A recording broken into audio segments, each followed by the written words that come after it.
Henesis 2:21 hanggang 24. Pinatulog ng mahimbing ng Panginoong Diyos ang lalaki, at habang siya'y natutulog, kinuha niya ang isa sa kanyang mga tadyang at pinaghilom ang laman sa lugar na iyon. At ang tadyang na kinuha ng Panginoong Diyos sa lalaki ay ginawang isang babae at dinala siya sa lalaki. At sinabi ng lalaki, "Sa wakas ito'y buto ng aking mga buto at laman ng aking laman. Siya'y tatawaging babae sapagkat sa lalaki siya kinuha." Kaya't iniiwan ng lalaki ang kanyang ama at ang kanyang ina at pumipisan sa kanyang asawa at sila'y nagiging isang laman. Ang nababagay na katuwang.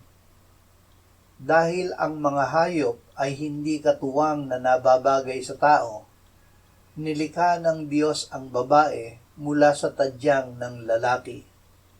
Sinabi ng lalaki, "Sa wakas ito'y buto ng aking mga buto at laman ng aking laman."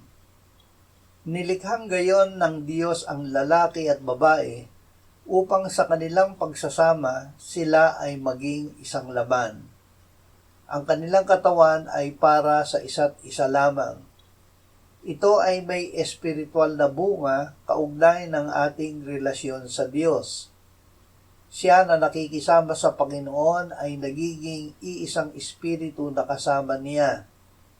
Dahil dito, ang ating katawan ay ginawa ng Diyos na templo ng Espiritu Santo na tinanggap natin sa Diyos at ngayon ay nananahan sa atin. Kaya tayo ay hindi para sa ating sarili, kundi para sa Diyos.